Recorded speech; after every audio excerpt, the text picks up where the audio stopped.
What's going on, guys? Hope everybody's having a good day. I wanted to bring you guys this quick video about the CowSwap airdrop.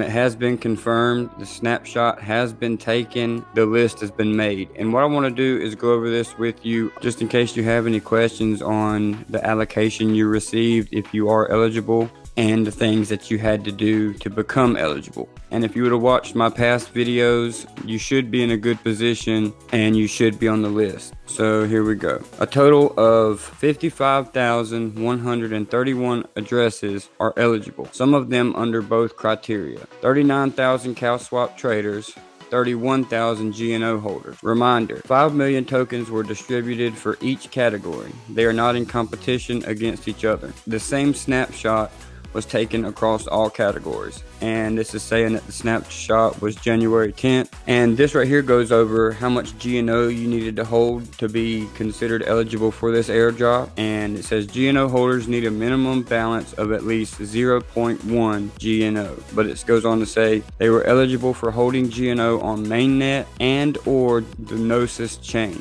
and for running GBC validators. In addition, all of the following LP tokens were accounted for. So if you had any liquidity positions on any of these platforms right here, Balancer, Uniswap, HoneySwap, Symmetric, SushiSwap, Elk, or Swapper, if you had any liquidity positions, you will be eligible as well. And then it goes on down here to say the CowSwap user airdrop. There were 3 categories under which a user can qualify: Cow Popes, could be saying that wrong, Cow POAPs, power traders, and traders. And for the first one here, the POAPs, users who have been awarded I'm just going to call it a Pope. Users who have been awarded Pope are eligible for VCow. Not all are equally valuable. Some that are most special are the ones for our Cow stars and user test participants. Power traders, we categorize our power users based on the following criteria.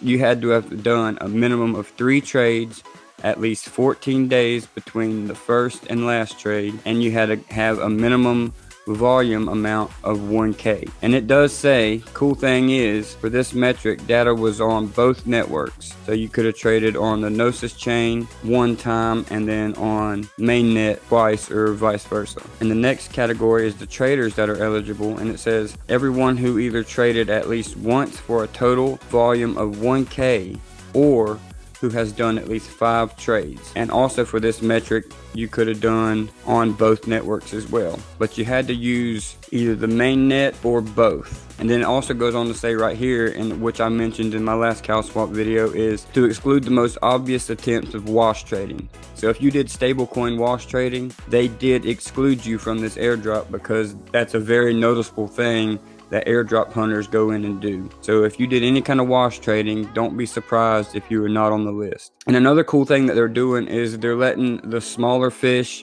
claim on the Gnosis chain. So that way, and it says right here, anybody receiving more than 10K tokens will claim on the mainnet, which is Ethereum, and anybody claiming less than 10K tokens will claim on the Gnosis chain, which will help save us on gas. So it's a really nice thing they're doing there, taking our money into consideration and the size of positions we have. So that's a really nice thing that they're doing. And I think they're also going to be giving a little bit of XDAI to save on gas cost as well for our airdrop. So that's an awesome thing as well. But right here is the Google Docs, and I will link this in the description.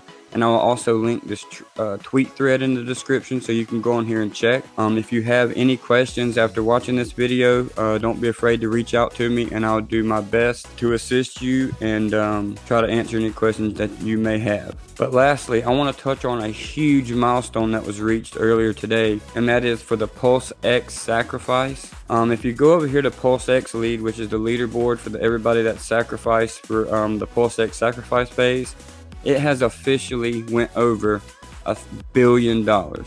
And guys, that is huge. And you're not seeing this on any major media outlets. You're not seeing it on any other influencers on YouTube.